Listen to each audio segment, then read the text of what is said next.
inserido dentro do mercado de TI é importante para a gente entender a relevância dessa profissão que está cada vez mais crescendo, né? Então, quais são os objetivos dessa primeira aula? Então, primeiro, contextualizar sobre o mercado de TI. Então, vou falar aqui para vocês sobre como o mercado de TI está crescendo, como isso é bom, né, para o surgimento aí de novas profissões na área e também do crescimento das que já existem, né? Então, para isso, eu vou falar também sobre a importância da qualidade de software. Então, aqui eu já vou focar um pouquinho mais na parte de qualidade e, em seguida, a gente vai compreender os desafios e futuro da área de qualidade de software, tá? Então, vamos lá. Eu já começo aqui falando com vocês sobre essa questão da receita, né? Isso a nível mundial, né, gente? Então, tanto de dinheiro que está envolvido aí no desenvolvimento, na produção de softwares, né? Então, como isso aí é distribuído? Então, perceba aqui de longe, né, que a gente tem 4 tipos, eles elencam 4 tipos aqui, que nós temos aqui softwares empresariais, né, que são aqueles softwares desenvolvidos ali para as necessidades das empresas, né? Então, é o TI como serviço. Nós temos aqui software ali para a parte de infraestrutura. Temos aqui também software também voltado para a parte de desenvolvimento, então softwares que a gente utiliza para desenvolver outros softwares. Então, quando a gente tem frameworks ali também é um gasto, né? É um outro tipo de desenvolvimento ali também. E nós temos ali os softwares de produtividade. Então, perceba que as receitas, lembrando aqui dando um foco que elas estão em bilhões de dólares, tá, pessoal? De longe aqui a gente vê o crescimento dos softwares empresariais, né? Então, a gente já vê que isso tudo cada vez vai crescendo porque as empresas têm novas necessidades, novos tipos de complexidade vão surgindo, novos tipos de clientes, né? Então, tudo isso vai sendo refletido com o investimento, com as receitas, tá?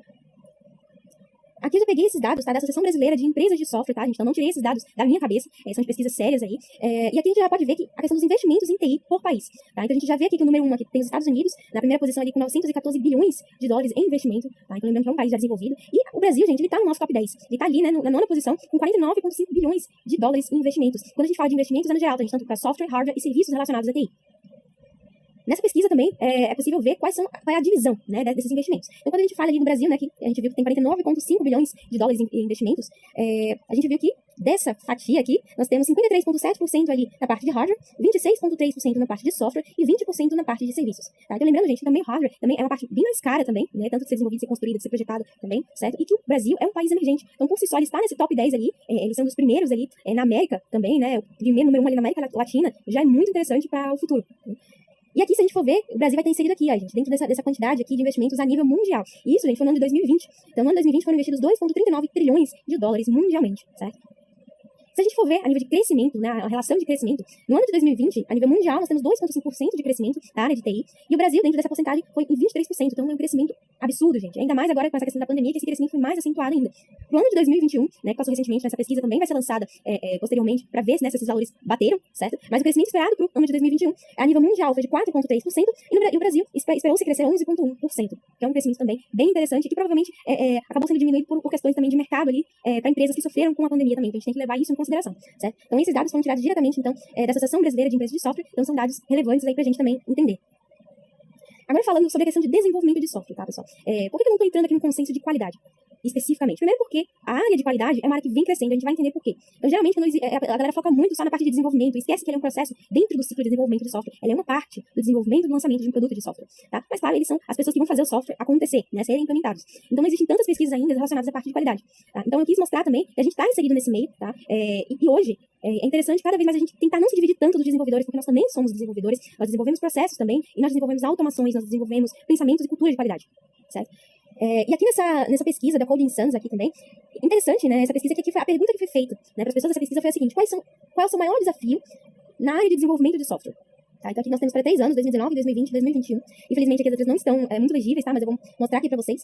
Perceba algumas diferenças aqui, ó. Do ano de 2021 já houve um grande crescimento relacionado à contratação de talentos, tá? E isso já é esperado, né, gente? Porque houve um crescimento muito grande aí para a área de TI e ficou escassa a quantidade de pessoas que possuem as habilidades necessárias, né? Então aqui a nível de contratação de talentos certamente cresceu bastante em relação aos outros anos. Isso para 2021, né? Com relação a compartilhamento de conhecimento, por exemplo, aqui já foi em 2019. Então em 2021 isso aqui já diminuiu, né? Porque justamente com o aumento da necessidade de pessoas, de habilidades ali, então as pessoas começaram a compartilhar mais conhecimento na internet, porque a internet é um local de compartilhamento maior, que consegue atingir mais pessoas, e hoje em dia, até mesmo pessoas com menor capacidade financeira, às vezes têm acesso a esse tipo de conhecimento, tá? Então é bem interessante também. E falando aqui agora da parte de previsão de empregos, que é o que muita gente, né, gostaria de saber também em números, né? Eu vou falar em números aqui. Aqui eu já retirei do portal da indústria, tá? Isso do ano passado, que saiu essa pesquisa aqui. E isso é feito uma projeção da demanda de vagas, tá? Uma projeção, gente. Isso aqui pode ser até muito maior de acordo com os investimentos na área também. Então, a curto prazo, né, para a área de software, para a área de TI, nós vamos ter, então, 1,63 milhões de vagas. Então, perceba que a longo prazo, isso aqui já vai subir para 2,06 milhões de vagas, gente. É muita gente para muitas vagas para poucas pessoas com as habilidades necessárias, tá? Então, é um esforço aí que vale a pena a gente ter para poder construir um futuro melhor, para a gente atender as necessidades do mercado. Então, é bem legal também. E falando aí dentro do contexto das profissões de TI emergentes, também nesse mesmo artigo do portal da indústria, tá? Então, eles elencaram aqui as profissões que estão emergindo juntamente com esse crescimento de TI, tá? Então, eu vou falar aqui pra vocês, não vou puxar sardinha especificamente pra QA, porque eu quero que vocês tenham uma visão do todo, tá? Então, nós temos aqui gestor de mídias sociais, engenheiro de software, tá? Isso aqui a gente se concentra geralmente nessa parte de engenheiro de software, tá, pessoal? Porque nós somos engenheiros de software.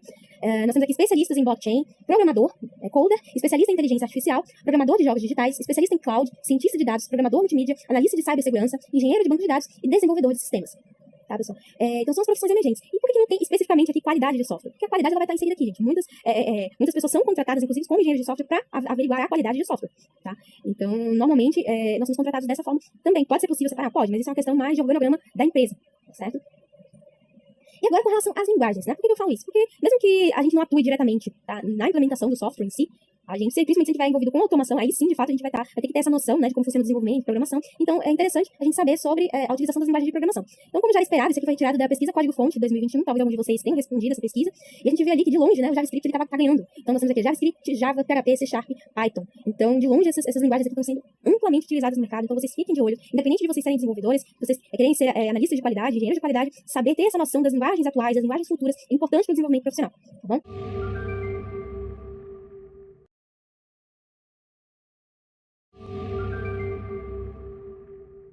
Então, pessoal, vamos para mais uma etapa aqui da nossa primeira aula. Vamos falar agora da importância da qualidade de software. Então, a gente introduziu a aula falando sobre o mercado de TI, né, e como a qualidade se encaixa nesse mercado, e o que a gente pode esperar no futuro mediante esse crescimento, tá? Mas agora a gente vai entender por que de fato, isso é importante, por que a qualidade é importante, de onde surgiu esse termo de qualidade, certo? Então, vamos lá. Vamos falar um pouquinho sobre a história disso, tá? De forma bem resumida. Na década de 60, tá? A gente viu já um crescimento, isso de forma já internacional. A gente sabe que no Brasil as coisas chegaram de forma um pouco mais tardia, né? Mas assim, juntamente ali o avanço tecnológico, o avanço da internet, das redes de computadores, a gente já viu a complexidade aumentando dos softwares, tá? E para isso, a adoção de novas estratégias, de novas metodologias, criação de outras linguagens de programação até de mais alto nível, o surgimento ali da programação orientada a objetos. Então, tudo isso fez com que o desenvolvimento ficasse mais complexo, os softwares ficassem mais robustos, mas ao mesmo tempo não havia preocupação com a metrificação disso, a validação e a verificação dos requisitos. Isso não era tão relevante, sim, somente a entrega do projeto. Tá? Então, isso ocasionou que os produtos, os softwares, na época, não fossem confiáveis e fossem de difícil manutenção. Então, mesmo que eles funcionassem, não havia muito essa questão da usabilidade, da reusabilidade. Tá? Então, os padrões de projeto foram surgindo justamente para tentar pegar os problemas que existem, tentar minimizar esses problemas de forma mais padronizada, né? Então, solucionar essas questões. Então, a qualidade começou a surgir aí, né? Falar em qualidade começou a partir desse ponto. Então, o que foi pensado? Começou a adoção de métodos formais para o gerenciamento da qualidade, baseado em métodos usados na indústria de manufatura. Então, se a gente for fazer um comparativo, por exemplo, com a indústria de fabricação de carros, por exemplo, então você vê que eles têm processos, um gerenciamento de qualidade do produto muito específico. Então, eles têm métricas, eles têm todo um processo, uma padronização na fabricação, né, desses produtos, e aqueles produtos que não alcançam aquelas métricas necessárias são descartados. Então, eles têm um gerenciamento de qualidade, eles possuem um controle da qualidade. Tá? Então, esses termos de qualidade, para serem inseridos no mundo da qualidade de software, tiveram que ser readaptados. Tá? Mas isso aí foi baseado nesses métodos formais. Certo? E quais são as preocupações da qualidade? Isso voltado ali para a parte de software. Pode ser visto de uma maneira mais genérica? Pode. Tá? Porque qualidade em si pode ser aplicada a qualquer coisa, né? Não só software, qualquer tipo de produto vendido a um cliente. E no software isso não é diferente. Tá? Então nós, como pessoas, como profissionais de cultura de qualidade, a gente precisa entender que o gerenciamento começa tanto a nível de organização, né, o nível organizacional na empresa, quanto a nível de projeto. Então tem esses níveis. Né? Então no nível organizacional, a gente pode se preocupar ali com processos organizacionais e padrões. Quando eu falo aqui de padrão, não é padrão de projeto de software, tá? São padrões a nível organizacional. Então como você garantir a qualidade a nível de organização, tá? De processos. Então nós, como analistas de qualidade, a gente também tem esse olhar crítico também nessa questão de processos.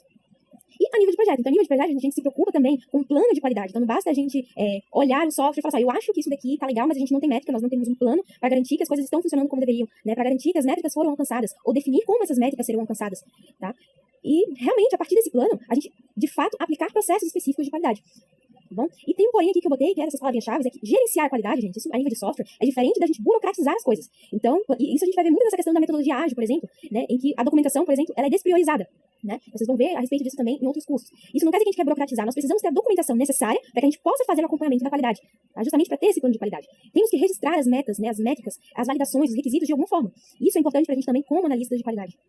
Certo? Isso não quer dizer que a gente quer burocratizar. Principalmente nos modelos ágeis, nós precisamos de entregas curtas e, consequentemente, mais rápidas ali, e de processos de teste mais rápidos. Isso aí também não é verdade. Tá?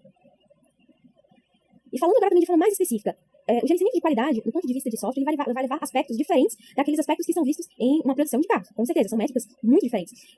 Métricas relacionadas à produção física, né, como no caso de automóveis, a gente consegue quantificar muito mais com relação ao processo, tá? A gente verificar se o que aconteceu no processo afetou o resultado. Isso é muito difícil também de averiguar no software, porque nós temos muitos atributos na construção e na implementação de um software. Então, por exemplo, quanto aos níveis, a questão de segurança, nós temos atributos como proteção, confiabilidade, resiliência, robustez. Quando a gente fala também de qualidade, a nível de compreensibilidade do software, então nós temos, o software é testável, ele possui facilidade em adaptação, ele é modularizado, ele é complexo de ser entendido. A nível de portabilidade, a gente também pode analisar, ele tem usabilidade, reusabilidade, eficiência, capacidade de aprendizado, então tudo isso são aspectos, gente, que às vezes ficam até intangíveis pra gente, porque software também é criatividade. O software não possui um processo formal específico que cada pessoa vai fazer da mesma forma. A gente tem o desenvolvimento da criatividade ali, né, para o desenvolvedor implementar aquele código. Então tudo isso é difícil de quantificar, certo? Então por isso que como analista de qualidade, a gente tem que acompanhar todo o processo, desde a criação até a liberação desse produto, justamente porque a gente tem um nível ali, um quê de subjetividade do produto, tá? E aí eu faço a pergunta para vocês, né? Quanto vale testes com qualidade? A gente fala muito que qualidade é importante, tá? Mas como é que a gente consegue argumentar isso como empresa, né? Empresa, a gente nunca fala em dinheiro, né? Em custo, em retorno financeiro ali. Então, vamos falar aqui do ponto de vista, tá? Do menor pedaço de código possível ali a ser testado. Vamos falar de testes de unidade. Então, essa tabelinha daqui eu tirei desse livro aqui, Arte dos Testes Unitários. Então, eu já recomendo aqui, muito bom para quem é desenvolvedor e para quem é analista de qualidade. Então, foco aqui na criação, no desenvolvimento e na importância dos testes de unidade e os padrões, né? Que são utilizados para isso. E aí, qual a ideia dessa tabela daqui? Então, o criador do livro, né, o escritor, ele é consultor, né, nessa área de implementação de testes de qualidade, e ele fez essa pesquisa aqui com relação à importância dos testes de unidade numa empresa. Então, ele queria averiguar o retorno que isso traria para a empresa. Então, o que ele fez? Ele separou dois grupos, duas equipes, que fariam um lançamento de duas funcionalidades de um mesmo produto. Tá? Então, ele fez esse comparativo, sendo que uma equipe teria testes, tá? Faria a implementação de testes, e a outra equipe não. Tá? Então, não haveria esse acompanhamento dessa parte de testes. E aí, no final, ele fez todo um mapeamento dos problemas encontrados e colocou isso em uma tabela para conseguir passar para a empresa a importância disso. Então, perceba aqui os diversos estágios aqui em que ele fez essa verificação. Então, no estágio de implementação, na equipe sem testes, claramente levou o quê? Menos tempo, né? 7 dias. Na equipe com testes, então, já teve 14 dias. Porque ele lembra que o desenvolvimento dos testes, a nível de código, né, a nível de unidade, também leva tempo. Também é implementação, né? Então, vai levar mais tempo. Quando chega na parte já da integração do software, quando a gente começa a integrar os componentes do software, na equipe sem testes, já aumentou esse tempo. 7 dias. E na equipe com testes, 2 dias. Então, isso aqui já é explicável, né? Porque deram muito menos problemas devido aos testes e à verificação e às validações feitas em tempo de implementação. Tá? Em seguida, no estágio de testes e correções, a gente pode ver que na equipe sem testes levou 12 dias e na equipe com testes, 9 dias. O tempo de lançamento da feature para a equipe sem testes foi de 26 dias, tá? Então, isso aqui no total. E na equipe com testes, 24 dias. Bugs encontrados em produção. E isso daqui é o que a gente chama atenção. Então, percebe que para a equipe sem testes, além de levar 2 dias a mais, encontraram-se 71 bugs em produção. Para a equipe com testes, foram 11 bugs em produção. Então, perceba, pessoal, que o custo-benefício disso é impressionante. Tá? Isso quando a gente fala não só de ter uma equipe específica para testes, mas a própria equipe se preocupar com testes, com qualidade, desde o surgimento da criação do primeiro pedaço de código. Tá? Isso desde ali do teste de unidade até o teste de release e o teste de sistema. Então, percebam a importância disso daqui. Tá? Muitos projetos acabam que sempre focando no tempo da implementação e esquecem dos testes. E isso aqui, essa dor vai ser encontrada no futuro, porque essa funcionalidade vai retornar para a equipe, essa funcionalidade vai ter retrabalho e vai ter um custo financeiro ali embutido. Então, é muito melhor você considerar esse tempo a mais para que lá no futuro isso não venha a causar um maior estrago financeiro. Tá? Então, pessoal, eu acho que para essa etapa dessa aula, já consegui passar bem essa questão e até a próxima.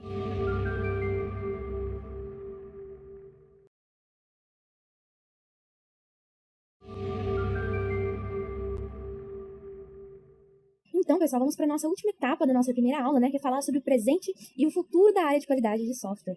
Então, vamos começar aqui falando um pouquinho sobre a percepção dos usuários e aí como isso afeta a nossa área, essa área de qualidade. Tá? Pessoal, hoje em dia, as tecnologias estão muito mais acessíveis à população.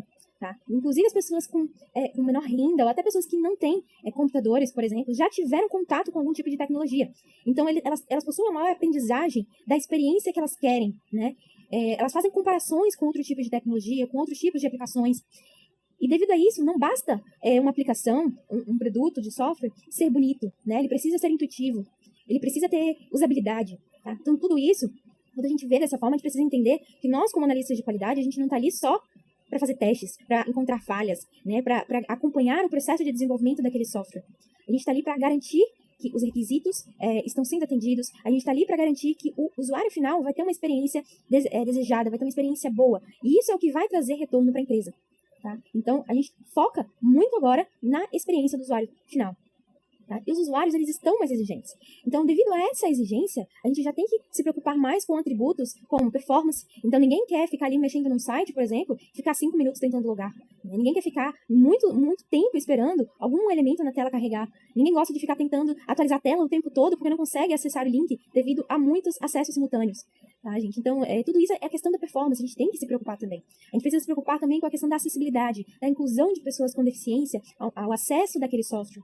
Precisamos nos preocupar muito com segurança, gente. Então, ataques já são coisas que acontecem há muito tempo e estão em constante evolução.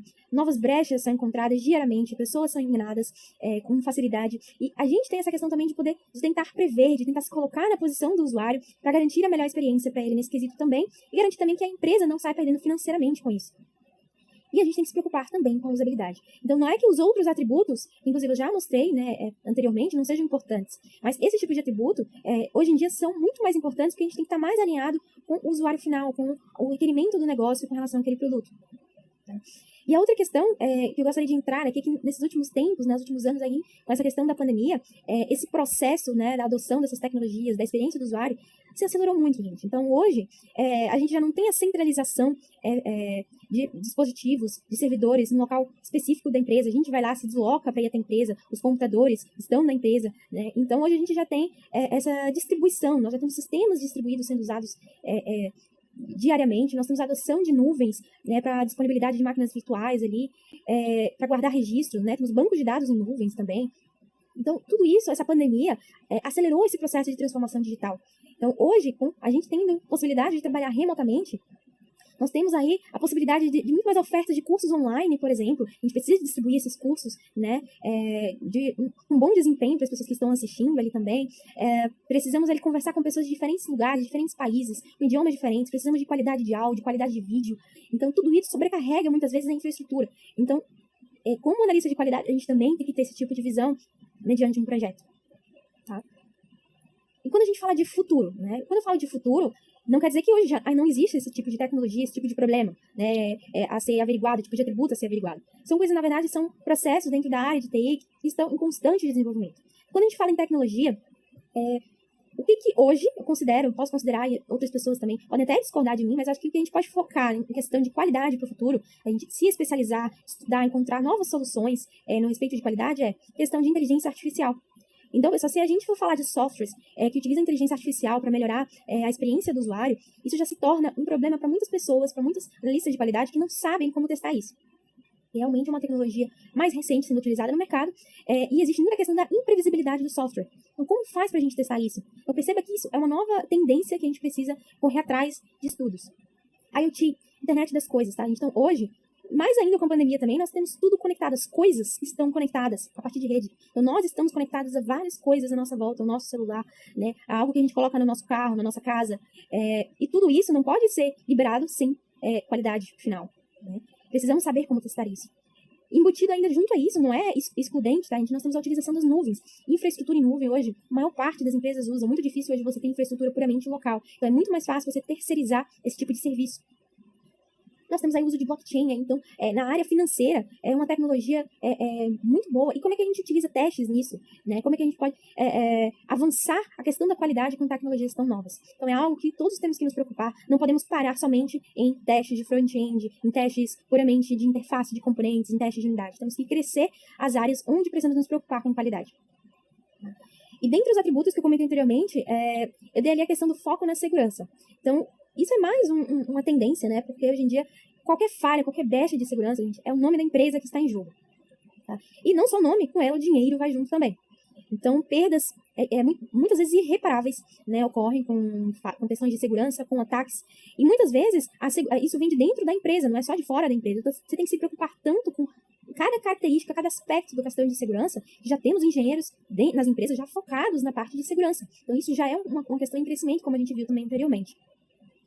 E também a questão das metodologias ágeis e do DevOps. Lembrando que uma coisa não exclui a outra, tá? Então, no mercado de TI, normalmente essas metodologias são usadas juntas, né? Então, hoje nós temos aí muitas vezes cargos aí de engenheiros de software DevOps, né? Que são DevOps, que geralmente dizem respeito à questão da operação, né? Que a gente fala de integração contínua, né? Então, Quando a gente fala da integração ali do desenvolvimento com a release do software, com a entrega, né, com os testes, tudo isso a gente tem que estar integrado. Então, hoje, não existe a equipezinha de testes separada da equipe de desenvolvimento, da equipe de infraestrutura, da equipe de segurança. Hoje, todo mundo tem que saber de tudo que o outro faz. Claro que ninguém vai saber de forma aprofundada como faz determinado processo, mas nós, principalmente como analistas de qualidade de software, a gente tem que entender como cada aspecto, cada estágio do software funciona, para que a gente possa acompanhar esse processo. Então, a gente tem que saber da importância da integração contínua, como a gente integrar os nossos testes na pipeline, né? Como conversar com o pessoal de infraestrutura a respeito. Então, são qualidades que, mais pra frente, eu vou bater na tecla também e vamos falar bastante a respeito. E outra questão, sobre a questão das metodologias ágeis. A gente tem que lembrar que, no passado, né, não existia ainda a questão da agilidade, esse termo de agilidade, e era aquela velha metodologia em cascata, né? Então, tem lá a sequência dos estágios do processo lá do software. E os testes só vinham lá no final, depois de meses de implementação do software. Isso é um baita problema, tá? Para a questão de software. Então, geralmente muda os requisitos do usuário, né? Novas tecnologias vêm e os testes, a integração dos componentes fica muito mais complicada com o tempo, certo?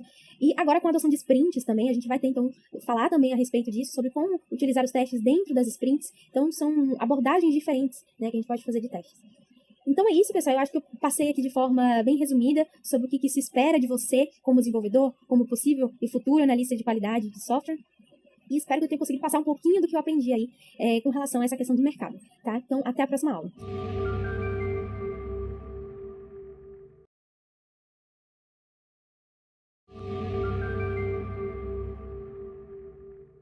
Olá, pessoal. Então, vamos para a nossa segunda aula do curso de Introdução ao Mercado de Qualidade de Software. E aí eu vou começar com vocês aqui sobre os objetivos, né? Temos 3 objetivos para essa aula. O primeiro é falar um pouco sobre a engenharia de software e as vertentes da engenharia de software, tá? Então, onde que a qualidade de software entra nesse meio. O segundo ponto aqui é falar um pouco sobre os perfis e responsabilidades de um QA. E em terceiro, a gente vai falar um pouco sobre o papel das certificações na carreira de qualidade de software. Então, entrando aqui no contexto de engenharia de software, gente, eu faço a seguinte pergunta para vocês. Quando a gente pensa em engenharia, o que normalmente vem na cabeça, né? A gente fala engenharia elétrica, engenharia mecânica, engenharia civil. Então, normalmente a gente pode pensar em cálculos, contas, planejamentos, processos, orçamento, projeto, né? Então, geralmente é a primeira coisa que vem à cabeça, tá? Não necessariamente a parte prática, né? Porque a gente pode, por exemplo, fazer uma comparação de um pedreiro e um engenheiro civil. Por exemplo, um mestre de obras e um engenheiro civil, tá? Então, o que acontece? A engenharia de software, ela tem esse mesmo paralelo. Então, ela é toda uma área que se preocupa, de fato, com a parte prática da questão do desenvolvimento de software, mas não só para construir um software bom, mas um software bom, viável, dentro do orçamento e dentro dos requerimentos do cliente. Então, ele estuda justamente, ele faz esse projeto da viabilidade do software. Tá? Então, ele se preocupa com a parte das soluções viáveis, com os processos técnicos, com os processos gerenciais. Quando a gente fala dessas atividades, a gente percebe que a engenharia de software ela vai estar presente em todo o ciclo de produção do software. Tá? Quando a gente fala de ciclo de produção, a gente fala do processo de software. E o processo de software ele tem 4 atividades básicas. Tá? Então, atividades foco ali. Especificação, desenvolvimento, validação e evolução. Tá? Agora, a metodologia para implementar esse tipo de processo, essas atividades, pode variar. Então, a gente pode fazer, por exemplo, um modelo em cascata. A gente tem processos, essas atividades feitas de forma mais sequencial. Né? Metodologia ágil, a gente já vê que são pequenas sequências de atividades dentro de uma sprint, né? Sendo que se preocupa mais com a velocidade, com a agilidade. Né? E existem outras metodologias que vão abordar esses métodos de forma diferente. Certo? E a qualidade de software, o estudo específico da qualidade de software, vai estar em uma parte específica ali do processo de software, da engenharia de software, tá? Que é na parte ali da validação do software. Certo? Não que a qualidade do software não vai estar presente nas outras atividades. A gente tem que lembrar que a qualidade ela começa desde o início, né, do levantamento, da definição dos requisitos. Tá? Mas especificamente a parte de validação, né, que é o que vai garantir a qualidade daquele software, vai ter seu foco ali na parte de validação. Certo?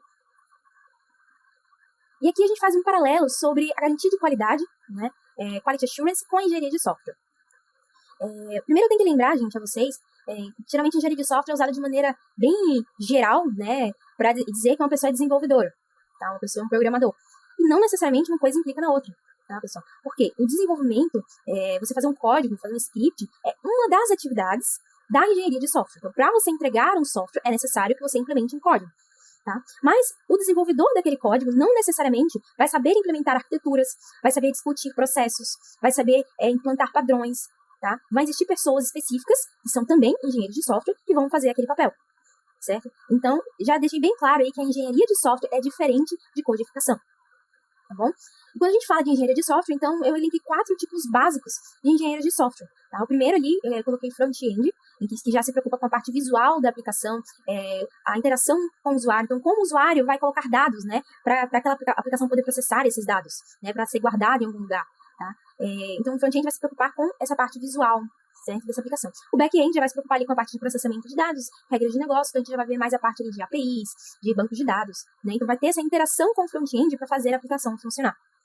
O Quality Assurance é um outro tipo básico ali de engenheiro de software. Então muitas vezes a gente pode dizer que é um engenheiro de garantia de qualidade de software, tá? Então ele vai se preocupar ali com as validações, com as verificações de funcionalidades, vai se preocupar com a gestão, né, o gerenciamento de defeitos daquele software, com os processos de qualidade implantados na equipe, tá? Então ele também faz parte da engenharia de software. Nós temos aqui também a parte do DevOps e do SRE. Por que eu coloquei ele junto, tá, gente? Porque hoje em dia muitas pessoas acabam botando o DevOps como se fosse um cargo específico que cuida da pipeline de desenvolvimento, por exemplo, né?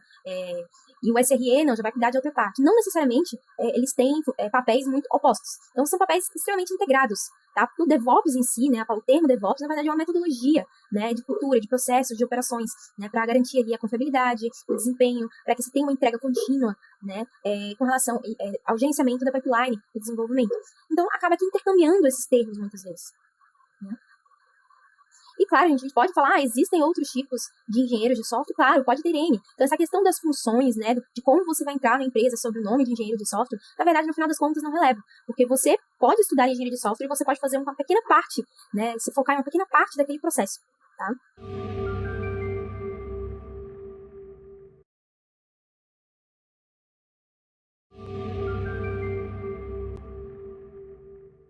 Então, pessoal, para essa segunda parte, né, da nossa aula 2, vamos falar então sobre os perfis e responsabilidades de um QA, tá? Primeiro, é importante a gente elencar aqui, começar falando sobre, na verdade, os objetivos do Quality Assurance, né, da gente fazer essa garantia de qualidade. Primeiro, a questão da redução de custos e retrabalho, né, gente? Porque quando a gente mantém a qualidade de um projeto, né, a gente se preocupa com a qualidade desde o surgimento do software, né, dos levantamentos de requisitos, das histórias, isso tudo no futuro vai reduzir os custos, né? Então, se os devs eles compreendem bem a funcionalidade, né, a ser desenvolvida, se existe todo um planejamento embutido, se existe verificação e validação daquela funcionalidade para que não haja erros, isso tudo quando for para a produção, não tendo nenhum problema, não vai voltar, tá? Então, quando volta, é tempo, é custo de pessoas, de recursos humanos, é custo financeiro envolvido, tá? Então, a gente consegue identificar os problemas, então temos esse objetivo, né, de fazer a identificação dos problemas, de entregar produtos realmente com qualidade. Lembrando que quando a gente fala de qualidade, a gente precisa atribuir um significado para a questão de qualidade, né? A qualidade quem vai definir isso é o próprio cliente. É o cliente que vai dizer, tá, isso daqui tá bem legal, é do jeito com os requisitos que eu queria e funciona completamente, tá? E esses requisitos ele vai dizer, tá, eu quero que o software seja rápido, eu quero que o cliente tenha uma boa experiência visual, eu quero que tenha um bom desempenho, uma boa performance na rede, né? Então essa questão de qualidade vai ser subjetivo ao que o cliente necessita, ao que o usuário necessita e precisa, tá? Então, consequentemente, nosso objetivo também é melhorar a satisfação do cliente. A gente consegue, por consequência, melhorar a estimativa dos projetos, tá? Porque quando a gente reduz custos, reduz retrabalho, então a gente consegue estimar melhor as funcionalidades. Claro que essa questão da estimativa tem muito a ver também com o conhecimento de equipe, né? Então, a equipe, ela consegue se autogerenciar, se organizar para conseguir estimar. Não é somente um processo fixo, único, padronizado, para a gente dizer, um júnior, um pleno e um sênior vai ter tal estimativa. Então, tem um fator muito humano ali envolvido, tá? E, claro, temos o objetivo ali de auxiliar na otimização da rotina de trabalho. Aqui, antes de entrar mais a fundo nas partes específicas, né, dos papéis, né, de um Quality Assurance, eu dividi em três definições aqui importantes para a gente entender, que é a diferença, né, entre função, papel e cargo. Então, esses conceitos, pessoal, eu retirei, então, desse framework aqui, ITIL, né, bem conhecido no mercado de TI, que significa Information Technology Infrastructure Library. Tá? Então, ele é basicamente um framework, ele é um guia de práticas para gerenciamento de serviços de TI. Então, ele é bastante visto ali pelos gerentes de projetos de TI. Tá? Então, ele fornece algumas definições, termos específicos para que a gente possa padronizar toda essa parte de gerenciamento de TI. Tá? E em uma dessas versões, a gente está atualmente na versão 4, tá? Mas em uma das versões mais antigas, ele faz essa definição, essa comparação sobre o que seria função, papel e cargo. E eu resumi da seguinte forma, né? A função é um time ou grupo de pessoas e ferramentas para realizar um ou mais processos. Então, por exemplo, se a gente tem um setor de telefonia, de atendentes telefônicos, né? Então, a função deles é atender, dar suporte ao cliente. Porém, como esse suporte, ele vai ter suportes específicos, tá? Mas a função dele é atender o cliente, certo? Dar suporte a esse cliente.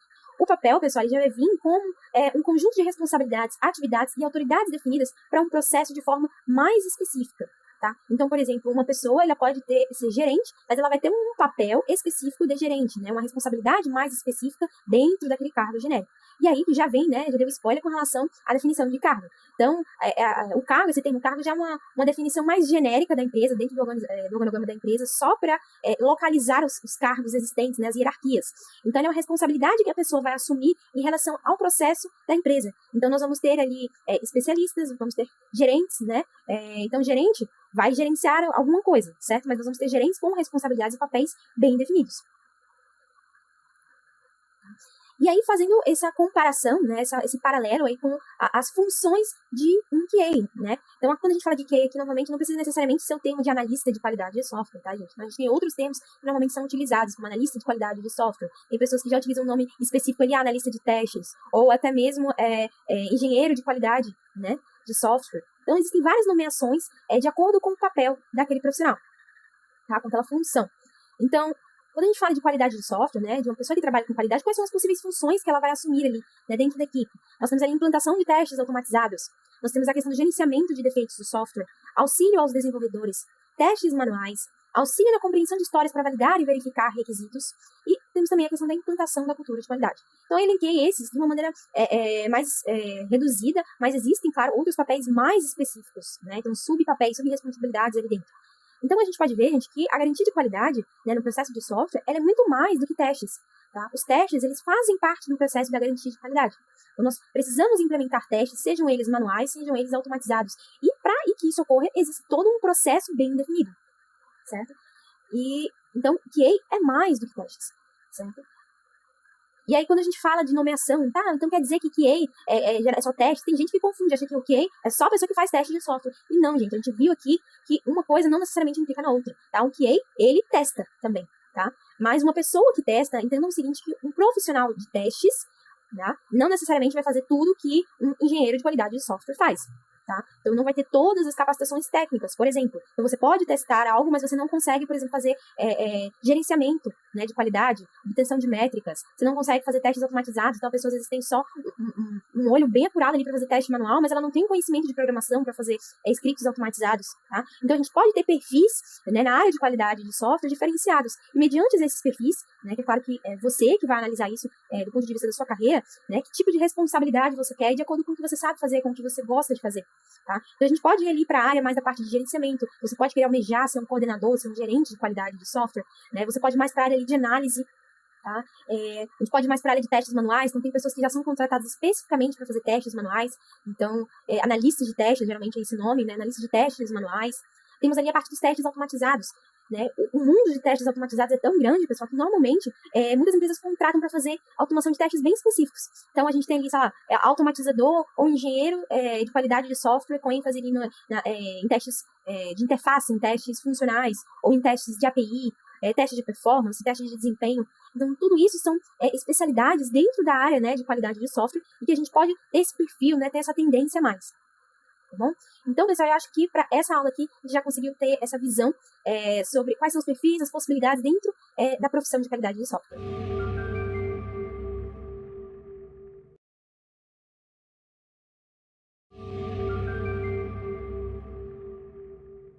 Olá, pessoal. Então, vamos para mais uma aula aqui, né, do nosso curso de Introdução ao Mercado de Qualidade de Software. E agora vamos falar sobre o papel das certificações na carreira como QA. Então, eu começo aqui elencando para vocês, gente, sobre a questão da importância das certificações, né, justamente na construção da nossa carreira. Ter certificação é realmente importante? Não, gente, não necessariamente, tá? Ter uma certificação não quer dizer que você tem determinada competência, tá? Mas para qualquer tipo de prova, claro, né, ter uma certificação garante, né, ou pelo menos, não garante, mas dá uma possível garantia, uma evidência, né, de que a pessoa possui as prováveis competências, porque ela estudou, ela se empenhou para poder conseguir tirar determinada nota. Tá? Mas, realmente, a questão de você decorar um livro, ou você passar horas tentando decorar conceitos, não quer dizer que você, de fato, sabe aplicar alguma coisa, né? Então, não, realmente não é. Você pode até ter uma carreira bem sólida, mesmo sem ter tirado certificações, tá? Mas o bom das certificações é que você, na verdade, pode conhecer conceitos novos que você não tinha pensado a respeito. Você pega algo teórico, né, e tenta fazer esse comparativo com relação ao que você já sabe da prática. Então, nesse sentido, é bem interessante, a gente vai ver mais a respeito, tá? Aqui eu elenquei algumas certificações que a gente vai falar com mais profundidade a seguir, tá? Então, nós podemos tirar aqui, né, certificações relacionadas à Microsoft, certificações da AWS, temos ali a parte de Scrum também, que a gente pode tirar, certificações ali focadas também para a parte de qualidade, parte específica de testes, né, que é o que, inclusive, eu vou focar mais aqui nessa etapa desse curso, tá? Vamos começar aqui falando, então, sobre a ISTQB, tá? Que é o International Software Testing Qualifications Board, é um nome bem grande aí. Esse board, né, na verdade, ele provê um esquema de certificações internacionais para o desenvolvimento na carreira de quem trabalha com testes de software, tá, gente? Então, o foco aqui, justamente, é meio que você provar que você sabe testar, né? Você sabe as melhores técnicas de teste, estratégia de teste, gerenciamento de testes, fazer verificações e validações de software, né? E o ISTQB, né, ele começou no ano ali de 1998, com o lançamento do Certified Test Syllabus, né, geralmente já resumido para sílabus, pela ISEB. Né? Então, essa ISEB, gente, que é esse Information Systems Examinations Board, ele faz parte da instituição de computação britânica, Instituto, né, de Computação Britânica. Então, lembra para vocês que eu falei que quando iniciou aí aplicações robustas ali na década de 60, né, os cientistas, as pessoas do mercado também começaram a ver a necessidade de ter processos envolvidos ali com relação à qualidade, né?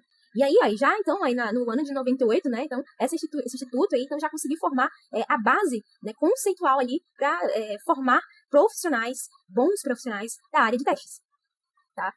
Aqui, inclusive, eu botei um link, né, para facilitar, para mostrar aqui para vocês, sobre o site da ISTQB. Né? Então, o site é em inglês, ele provém muitas informações interessantes aqui que vocês já podem pesquisar e dar uma olhada, tá, a respeito. E é o seguinte, aqui ele fala um pouco da história, né? Se a gente ver aqui, a gente consegue ver um pouco aqui da questão da história. Então, desde a criação dele até, né, em 1998, e a evolução, né? Mediante o mercado de novas tecnologias, claro, então, que as certificações também vão evoluir em conjunto, né? Então, ele fala aqui sobre os tipos de certificações, iniciativas, né? Os exames que existem, e tudo isso, tá, gente? Então, bem legal. Vamos voltar aqui.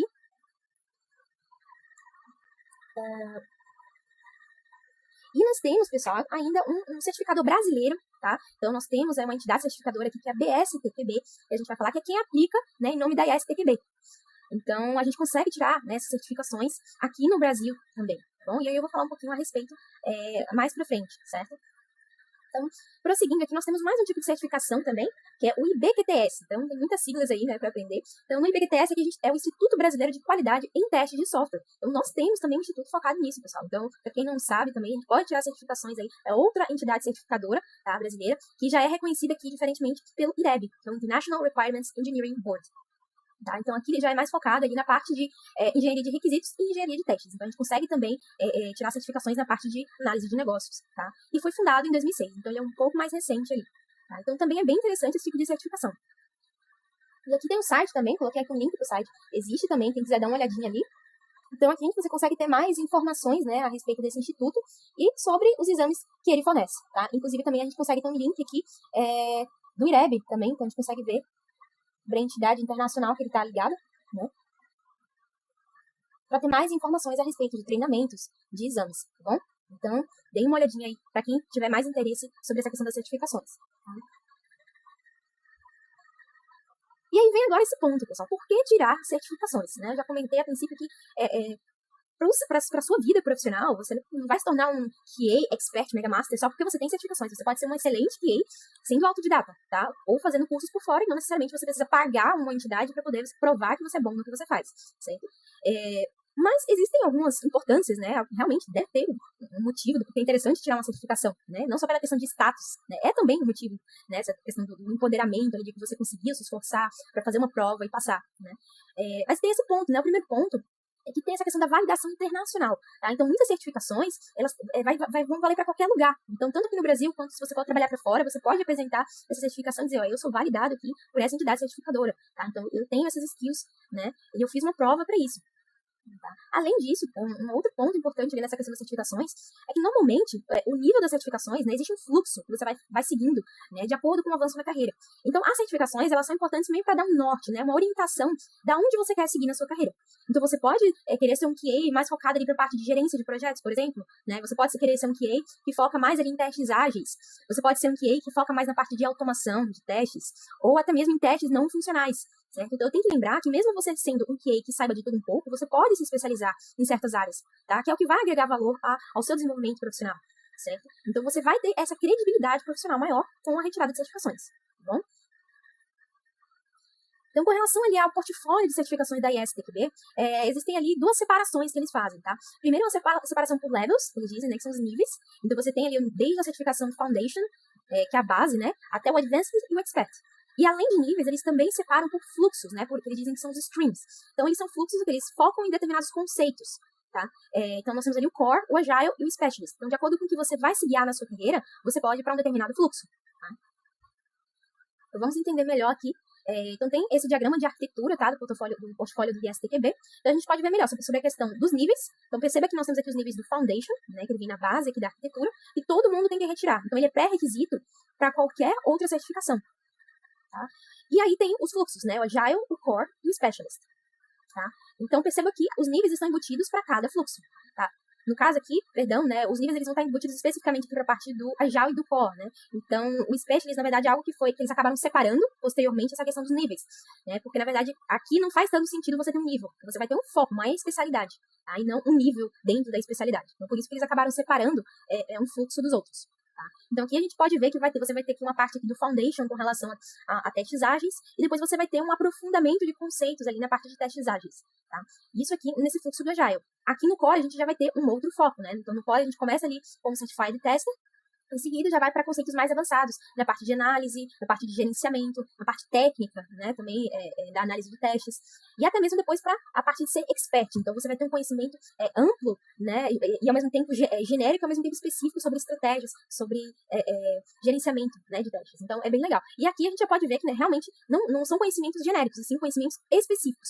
Então, para questões não funcionais, por exemplo, então você aqui pode averiguar, certificar que você faz testes em segurança, né, ou testes baseados em modelos, testes de usabilidade, testes automotivos, então você também tem esse tipo de certificação, né, teste de aceite, enfim, então você tem todos esses focos, né, dentro desse portfólio da ISTQB, tá bom, pessoal? Então aqui eu já explico melhor, né, com relação aos fluxos possíveis. Então no Core, se você separar, ele vai ter uma cobertura ampla dos conceitos de teste, tá? Então você vai pegar de tudo um pouco, você vai ter que entender todo o processo de testes que existe, tá? Então ele vai ser válido para qualquer domínio de tecnologia, metodologia, plataforma, né, o aplicativo. Então, ele é válido para qualquer um, ele não vai ser específico, tá? Como, por exemplo, um teste específico para automóveis, né? Para sistemas dentro dos carros, ou sistemas de geladeira, né? Então, realmente é um conhecimento mais amplo. Então, é um de entendimento comum. Ou seja, são aqueles tipos de conhecimentos que, na verdade, todos os testes deveriam tentar almejar, né? Ali no Agile, na verdade, ele já vai ter um foco ali na parte prática, dentro dos contextos ágeis. Tá? Então, a forma que a gente testa, por exemplo, uma metodologia em cascata, já vai ser diferente da necessidade de testes em uma sprint. Então, você tem que ter esse insight, né, do que é importante, do que é necessário dentro de uma metodologia ágil, tá? E no Specialist, como vocês viram ali, a gente tem uma abordagem vertical e não uma abordagem horizontal do conhecimento. Então, eles geralmente vão abordar características muito específicas da parte de qualidade do software, né, como usabilidade, desempenho, segurança. Né? Então, você pode se especializar ali na parte de testes de performance, o teste de segurança, o teste de aceitação. Então, você consegue ter esse embasamento mais específico ali. Né? Então, você também consegue agrupar melhores conhecimentos, né, para determinados domínios.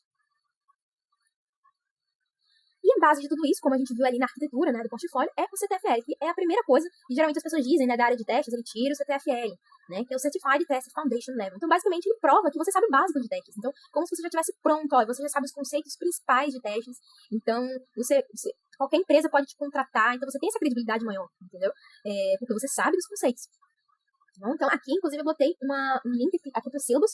Então, já está na versão 3.1. Então, quem quiser também, você consegue ter acesso ao syllabus, porque justamente ele é o material de estudo oficial para fazer as certificações, tá? Então, é importante estudar esse PDF. Então, aqui então, na versão CTFL 3.1. E nós temos sílabus para cada tipo, né, de conjunto de conhecimentos que é necessário. Então, para o avançado, eles já vão criar um outro tipo de sílabus, né, focado na certificação avançada, certo? Então, aqui eles vão dizer exatamente o que você precisa saber para tirar essa certificação. tá? Então, aqui é fundamentos de teste, teste durante o ciclo de vida do desenvolvimento de software, níveis de teste, tipos de teste, né? Eles especificam melhor sobre técnicas de teste também. Então, perceba que é um conhecimento teórico, mas muito importante para qualquer pessoa que vai entrar na área de testes. Certo? Independente do perfil e do que você queira para a sua carreira, é a base que você tem que saber, tá bom? Aqui, pessoal, já é a outra arquitetura, né, do IBTTS, que na parte, em vez da parte de ser de engenharia de requisitos, aqui já é no foco de engenharia de testes, tá? Então, perceba que ele é um pouco diferente aqui do CTFL, né? Ele não vai ter, então, aqueles fluxos, e vai ter, na verdade, esses níveis, né? E dentro desses níveis a gente vai ter a diferenciação. Então, a gente tem aqui o nível fundamental, né, que é o CPTF, tá? Então, certificação profissional em testes de software. Depois a gente vai ter o nível avançado e o nível especializado. Sendo que no nível avançado a gente vai ter, então, a parte avançada de testes ágeis, né, o nível avançado ali na parte de métricas, indicadores de teste e na parte de automação de testes.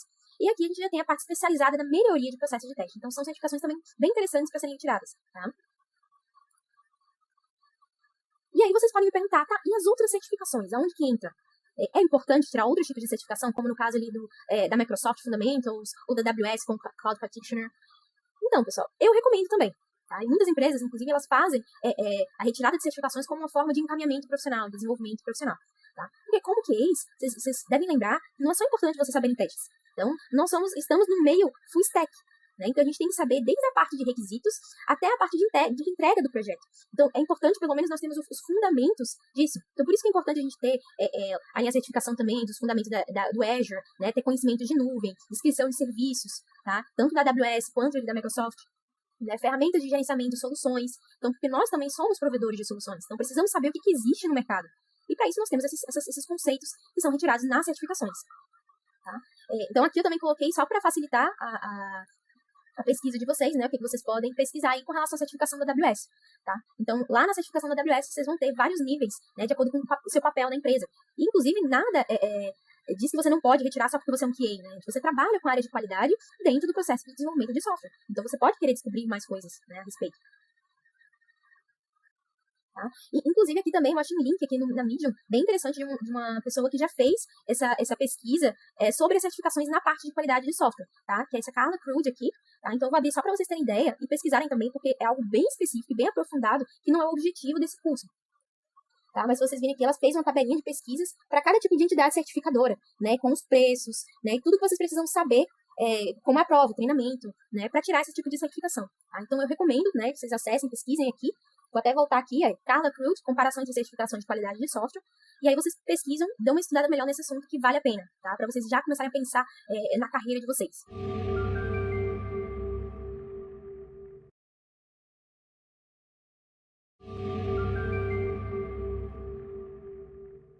Olá, pessoal. Então, bem-vindos aí para a nossa terceira e última aula, né, do curso de Introdução ao Mercado de Qualidade de Software. E agora chegamos ao nosso tão esperado roadmap de aprendizagem, né?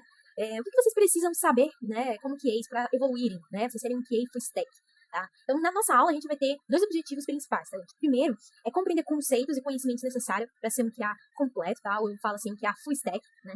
E refletir sobre o mindset de um QA e as soft skills, tá? Então, nós devemos, né, como qualquer outro profissional, ter soft skills mais específicas, né? Ter um perfil mais específico ali para gostar da área de QA também, tá? Então, pessoal, eu criei esse mind map aí para indicar de forma bem resumida, né, bem mais superficial, o roadmap, né, para vocês terem uma orientação do que vocês podem se focar, tá? Então, nesse mind map, percebam que eu botei como ponto de partida a parte de fundamentos. Então, inclusive, vocês podem ter ali, estudando os sílabos, né, que eu já mostrei na parte de certificações, a gente consegue estudar toda essa parte de fundamentos de qualidade de software, de testes de software também, então são bem importantes. Tá? E outros tipos de certificações, além do CTFL, que também provê todos os conceitos da parte de qualificação de software. Tá? Então, perceba que em seguida existe uma conexão aqui com o estudo dos processos de software e ciclo de vida, tá? Com o teste de software especificamente, tá? Porque a qualidade de software, como eu já expliquei antes, é muito mais do que teste. Tá? Então, o teste é uma das atividades que, como QAs, nós fazemos. Tá? Mas é mais do que isso. Então, nós precisamos ter outros tipos de competências também. Tá? E além dessas competências em testes, a gente tem que ter competências ali relacionadas a fundamentos de aplicações web, né? A gente tem que entender como funciona, certo? Sobre a questão de CI/CD, né? Entrega contínua, né? O deploy, como funciona essa parte da pipeline, tá? Desenvolvimento de testes automatizados, fundamentos de programação, né? Que é uma parte importante para fazer parte de testes automatizados. Você precisa entender fundamentos, conceitos ali também de ciência da computação. Tá? E a parte de padrões de projetos e arquitetura de sistemas. Também é bem importante a gente saber, justamente devido a esse ponto aqui dos testes automatizados. Tá? Então, eu vou explicar mais especificamente a seguir, tá? Sobre esses pontos aí do nosso roadmap. Começando ali a parte de fundamentos de qualidade, gente, o que a gente precisa entender sobre os fundamentos? Definições, tá, de qualidade, já existe ali, né, a ISO 9000, né, que já é bem conhecida aí, com relação às definições de qualidade no geral. Tá? Qualidade para qualquer coisa. O que é qualidade? Qual a definição de qualidade? Como é que a gente aplica qualidade em um software, especificamente, né? Então, a gente aprende ali a fazer priorização, técnicas de teste, como faz um plano de teste, como fazer essa documentação dos planos de teste, dos casos de teste também, dos cenários, né? Como fazer o gerenciamento disso, taxonomia de testes, ou seja, o que é taxonomia? O agrupamento, né? Como a gente consegue agrupar, subagrupar os testes de acordo com os tipos, com os dispositivos testados, com os níveis de teste também, né? Como a gente faz o gerenciamento de defeitos. A gente tem que saber também sobre o ciclo de vida de um defeito. Então, além do software possuir um ciclo de vida, os bugs, os defeitos, os erros, eles também possuem um processo de correção, de análise envolvido, né? E também sobre a parte de métricas e relatórios, né? Que nós, como analistas, como engenheiros de qualidade, precisamos, então, mostrar, de alguma forma, os resultados, né? A partir das métricas e dos relatórios. Na parte de processos de software e ciclo de vida, também é importante, porque como nós atuamos também nessa parte de processos, né, também a gente pode dar nosso pitaco ali na parte dos modelos. Então, a gente trabalha no modelo de cascata diferente do modelo ágil. Então, a gente precisa saber como funciona para a gente encaixar os nossos próprios processos específicos da parte de qualidade. Tá? Então, é importante saber também como funciona. Então, a gente vai dar nosso pitaco ali desde a parte do desenvolvimento inicial, do projeto do software, dos requisitos, né, do levantamento e compreensão de requisitos, até ali a parte do deploy, da entrega ao cliente, né, como está funcionando em produção. Certo? Então, temos que ter esse insight também relacionado a fundamentos de aplicações, web e redes. Gente, importantíssima essa parte, pela questão de coleta de evidências. Tá? Quando a gente está testando aplicações web, a gente tem que entender, naturalmente, como funciona a web. Tá? Como é que funciona a internet? Quais são os protocolos? Quais são as linguagens que são utilizadas? Né? Como é que a gente consegue ler aquela linguagem, entender o que está acontecendo no código? Certo? Porque muitas vezes nós somos a primeira barreira de compreensão de um problema. Então, antes de chegar no dev, né, muitas vezes os QAs pegam aquele problema antes e analisam para facilitar e esmiuçar aquele problema para o desenvolvedor. Tá bom? Então, também é interessante a gente ter esse conhecimento mais generalizado. Né? Não é um conhecimento de desenvolver um front-end, por exemplo, mas é um conhecimento necessário para a gente saber como isso especificamente pode afetar nossos testes ou pode afetar o software de alguma forma. Tá? Fundamentos de ciência da computação. E aí você pode perguntar, nossa, Carol, então realmente eu devo saber tudo que a galera de ciência da computação faz, que estuda ali 4 anos e meio para testar ali um software, para garantir a qualidade de um software? Não, gente, só que o que acontece? Quando a gente estuda conceitos, né, de ciência da computação, a gente tem uma compreensão muito maior em outras áreas de TI. Tá? Então, existem muitas pessoas que não vêm da área de TI ou não fizeram um curso de computação e que muitas vezes falta essa percepção. Então, é necessário você buscar sozinho, ser autodidata, para conseguir buscar isso que falta. Né? E o que é esse que a mais que falta? Né? Primeiro, essa questão da representação de estrutura de dados é algo importante, até mesmo para quem quer virar automatizador de testes, tá? Porque a gente precisa entender como os dados são representados. Certo? Às vezes entender também ali a parte de compilação, de interpretação das linguagens, como é que funciona. Então, novamente, aí para quem quer fazer parte de automação, é bem importante a gente saber as linguagens, os paradigmas, a complexidade de um código, como é que a complexidade de um algoritmo afeta a execução de um código, né? Como o sistema operacional também vai afetar aquela execução.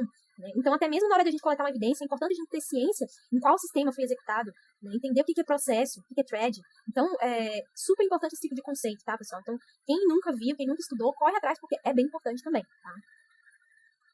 A parte de programação já é mais específico, né? A programação é uma das atividades, inclusive a gente também estuda nos cursos de computação, claro, né? E aqui já é mais focada a desenvolvimento de scripts, né? Implementação de código, de fato. Então, quais são os paradigmas da programação? O que é sintaxe? Quais são os fluxos de controle, né? A partir das instruções? Quais são os editores possíveis para nosso desenvolvimento? IDEs? Como usar a linha de comando? É algo super importante, inclusive para posteriormente você aprender a utilizar ali o Git, né? Para quem gosta, né, da linha de comando. Ou tem gente que prefere a interface porque não está familiarizado com a linha de comando. E aí, muitas pessoas pensam, poxa, por que a gente gosta de linha de comando? É algo tão complicado. E aí, quando você vai estudando, você vai aprendendo, você começa a ter outra percepção sobre isso, né? Então, é bem interessante também. A gente tem aqui a questão dos padrões de projeto e arquitetura de sistema, outro ponto super importante, gente. Tem muitas empresas que acabam deixando de lado a nossa sugestão com relação à arquitetura de projeto. Nós também podemos validar tudo isso e nós temos que ter uma compreensão geral de tudo o que acontece naquele projeto. É assim que a gente vai conseguir manter a qualidade, garantir essa qualidade, dar um retorno para o cliente. Então, a gente precisa saber de tudo um pouco. Inclusive, para quem automatiza também, para quem faz código, né, de automação, temos que ter os padrões embutidos ali também. Temos que entender de programação orientada a objetos. Né? Temos que entender como funciona a programação funcional, programação estruturada, iterativa. Certo? Então, modelagem de sistemas também super importante. Então, o que é user stories, né, o ML, Então, como faz para a gente fazer modelagem de banco, entender a modelagem de um banco, os tipos de diagramas existentes. Então, tudo isso é bom para a questão de comunicação, né, entre a equipe. Bem interessante ter esse tipo de conhecimento. E aqui já vem a parte dos queridinhos aí na parte dos testes automatizados, que é algo que está em crescimento no mercado, como já foi comentado, né? Então, nessa parte é interessante a gente falar sobre as pirâmides de teste, sobre como ver a automação na questão do investimento, do retorno, né? Entender como funciona essa questão do retorno das automações, né? Quais são os tipos de testes possíveis de serem automatizados, os frameworks para automação, tanto web, quanto mobile, quanto de desempenho, ou até de segurança, né? Entender como funcionam os objetos falsos, os tipos de objetos falsos. Aqui, para quem não está familiarizado, né, para outras pessoas, eles falam do mock, né, dos fakes de código, como utilizar. Então, geralmente, a gente utiliza aí para fazer testes com componentes isolados, né? Temos ali também a implantação e implementação do BDD, da linguagem Gherkin, né, que podemos integrar ali nos nossos testes automatizados também. Temos aqui também a parte do CI e do CD, né, da nossa integração aí na pipeline, né, como fazer a entrega de um software para o cliente, né, de maneira mais automatizada possível, mais ágil, né, também. Então aqui, gente, também temos que aprender como é que funciona o versionamento, o que acontece até chegar na branch de release, na branch de produção, né, sobre deploys, orquestração, né, sobre jobs, como é que funciona, né, tudo isso. Como faz configuração, builds, como funcionam os containers, como que os testes eles conseguem se integrar na pipeline de desenvolvimento, né, o uso de device farms e execução remota. Tá? Muitas vezes a gente não quer fazer um laboratório local de dispositivos emulados, por exemplo, e a gente precisa rodar em máquinas virtuais, máquinas ali na nuvem. Tá? Então, tudo isso a gente tem que saber os conceitos. Vocês vão se tornar engenheiros DevOps, né, ou SREs por causa disso? Não, a gente não vai ter um conhecimento específico de tudo. Né? Vamos ter um conhecimento geral suficiente para conseguir conversar e ser plural a todas as outras áreas.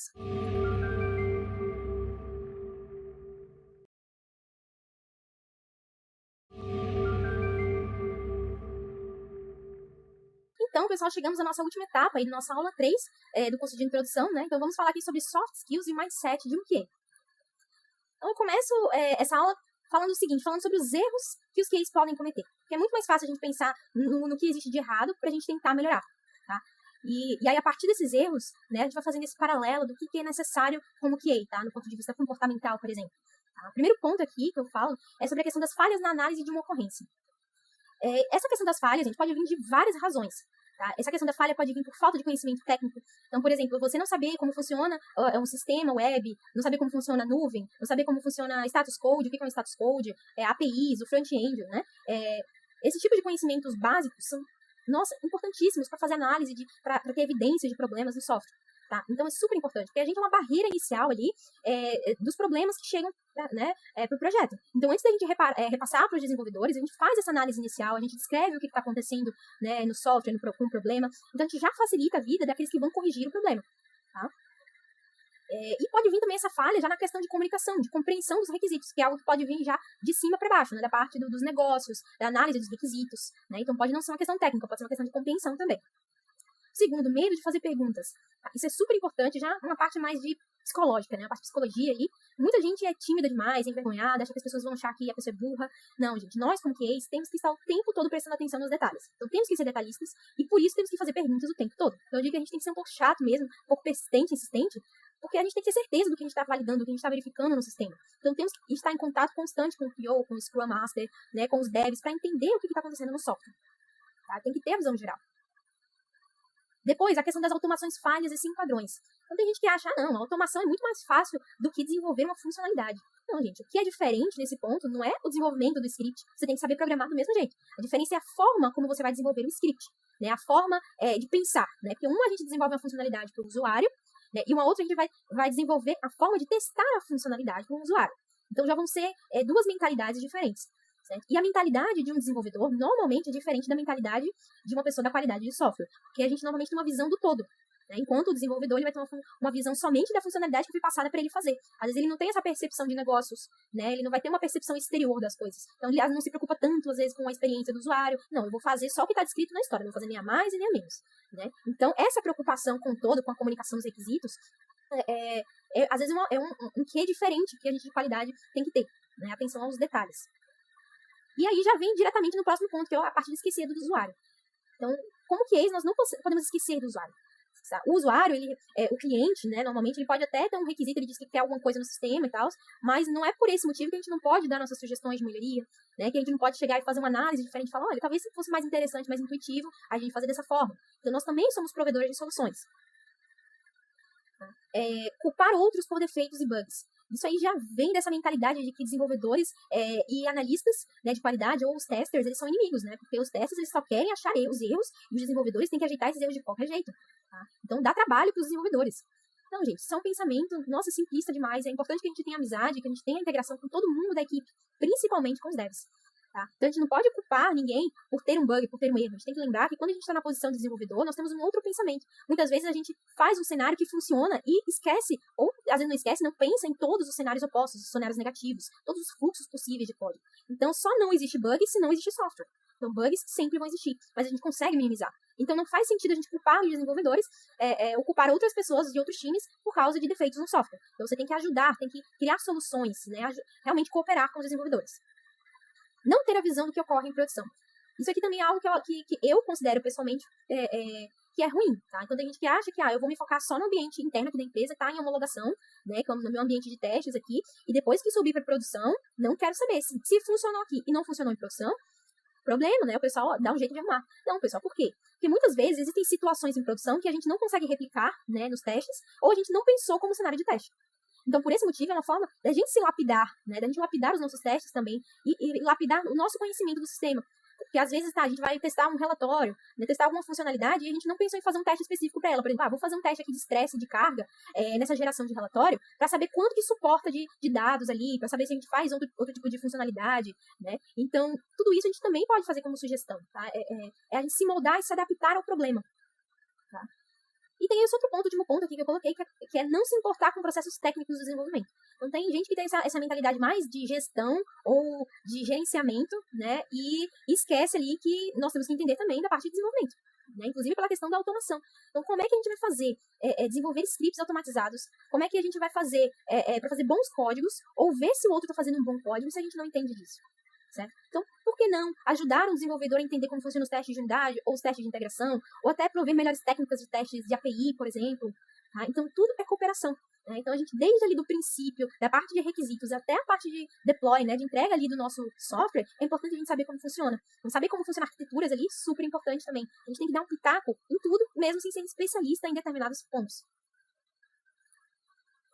E agora eu entro num ponto de características do software. Então, além desses pontos comportamentais que eu cito, né, de questões técnicas mais genéricas, a gente pode pensar também em características e atributos do software.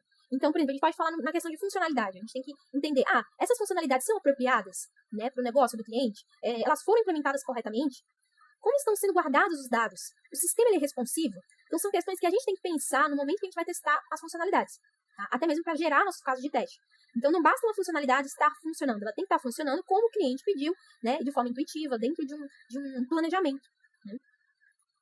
Segundo ponto, uma segunda característica que eu trago é a questão da confiabilidade. Né? Como o software se comporta mediante condições de falha específicas? Né? Quão frequente esse software falha? Qual o tempo de recuperação do software? Então, tudo isso a gente pode levar em consideração para fazer sugestões da arquitetura também, para integrar testes de performance, testes de estresse, testes de carga dentro do software. 3, aí já vem a questão da usabilidade, né? Afinal de contas, os usuários, eles realmente entendem o software, né, que está em produção? A funcionalidade, ela atende bem ao que o usuário quer e ele consegue fazer isso de forma fácil? Né? Como é que o usuário se esforça para compreender alguma coisa? Então, um aplicativo ele tem que ser bem intuitivo. O usuário não pode se esforçar demais. Até porque se houver um esforço muito grande, é muito mais fácil ele desistir daquele aplicativo, daquela aplicação e usar de outro concorrente. Né? E a questão aí da eficiência, né? O time de desenvolvimento ele segue boas práticas, porque a gente sabe que a adoção de padrões de boas práticas ela afeta diretamente a eficiência, né? Tanto do ponto de vista de processo quanto do ponto de vista técnico no desenvolvimento do software. Né? O outro ponto ali é a arquitetura do projeto ela foi pensada para ser eficiente. Muitas vezes a eficiência pode ser despriorizada mediante uma outra característica daquele software. Então, como eu disse, a qualidade do software ela é algo mais subjetivo ao que o cliente deseja. Então, realmente, isso aqui não precisa ser tão eficiente assim, ou a arquitetura ela pode ser mais eficiente, vamos melhorar aqui nesse ponto, né, do software. Então, tudo isso a gente tem que estar de olho também. Manutenibilidade. Quão difícil é encontrar um problema na aplicação e o quão difícil é corrigir esse problema. A gente sabe que se uma aplicação ela for muito engessada, gente, fica cada vez mais difícil a longo prazo corrigir o problema. E até mesmo se os desenvolvedores que criaram aquela funcionalidade saem da empresa, para outros corrigirem depois, vai ser um problemaço. Tá? Então, essa questão da manutenção também é algo a ficar de olho. Pode ser que a gente não tenha acesso ao código dos desenvolvedores, por exemplo. Então, pode ser uma característica que muitas vezes fique deixada de lado. Mas chamo a atenção aqui que é possível e que faz sentido a gente também se atentar à questão da manutenção, né? Sempre conversar com os devs a respeito disso, como é que eles fazem para melhorar a manutenção do código, certo? Então, como é que é esse esforço de fazer manutenção?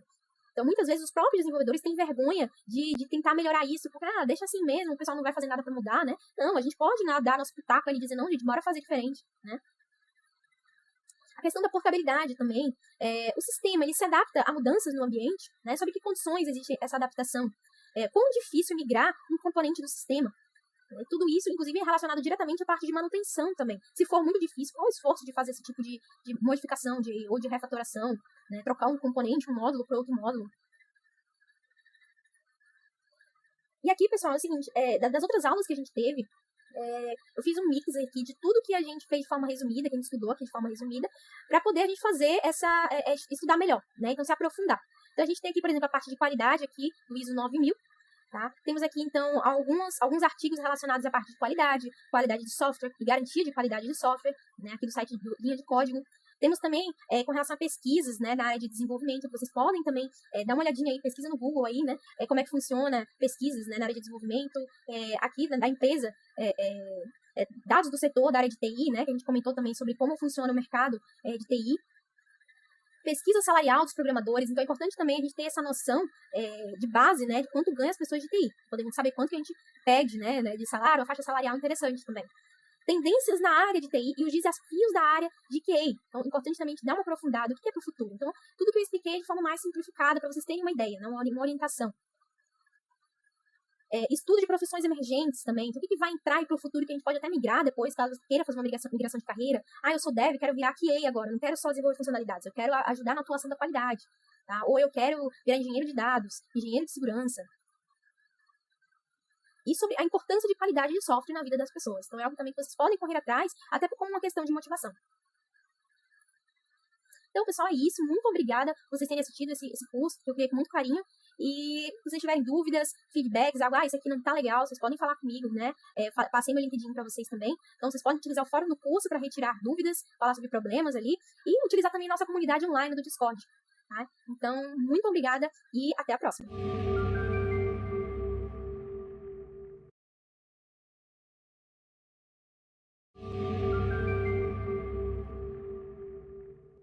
Então, galera, espero que vocês tenham gostado do curso, né? Então, eu fiz esse curso com muito carinho, né? Sobre introdução ao mercado de qualidade de software. Né? E espero que eu tenha conseguido passar um pouco para vocês daquilo que eu aprendi nesse tempo e que até hoje eu também venho tentando me lapidar da mesma forma que você vem tentando aí entender, tendo esse interesse aí na parte de qualidade, e espero que tenha muito sucesso, tá? Então, vamos aqui resumir, então, lembrar um pouquinho do nosso percurso nesse curso. Então, a gente teve 3 aulas, sendo que a primeira a gente falou sobre a questão de mercados e tendências da área de TI, da área de qualidade de software, né? Então, foi bem importante para a gente se situar como profissional no mercado de TI. E hoje nós temos vários tipos de papéis, várias responsabilidades, né, vários processos dentro do desenvolvimento de software. E nós somos mais uma parte desse processo. Tá? Então é muito importante a gente ter essa noção do campo onde a gente está pisando. Em seguida, né, eu já foquei na parte do que faz um QA. Então, muita gente tem essa dúvida porque acha que QA é só teste. E não é, gente. Nós somos muito mais do que isso, como várias vezes eu coloquei. Então, nós temos esse QA de full stack, de saber de tudo um pouco, de ter um olhar mais detalhista, mais analítico, né, e não só se concentrar ali no desenvolvimento de uma certa funcionalidade, né, de prover gerações, não, processos técnicos, processos gerenciais também, com relação às métricas, né, relatórios, tudo mais. Então, nós temos um papel bastante importante que as empresas estão vendo que é necessário para que o produto deles seja melhor visto no mercado. E em seguida a gente viu um pouco sobre roadmap de aprendizagem, ou seja, um caminho básico para que a gente tenha esse conhecimento ampliado, tá? Que a gente não fique focado em uma coisa. Pode ser que a gente tenha até um perfil específico, eu gosto de automatizar testes, ou eu gosto de ser gestor, eu quero ser gestor de qualidade no futuro, tá? Ou eu gosto dessa parte mais analítica, eu quero estar mais próximo da parte de engenharia de requisitos, né, da parte de negócios. Então pode ser que você tenha esse perfil diferente, mas no final das contas, tudo isso vai ser importante para a formação de um bom e um profissional completo. Então, reforço aí que quem tiver dúvidas durante o curso, então fala lá no fórum, fala na comunidade online, ali no Discord, pode entrar em contato comigo também ali no LinkedIn, é bem fácil de me encontrar ali também, tá? E é isso, gente, muito obrigada e até a próxima!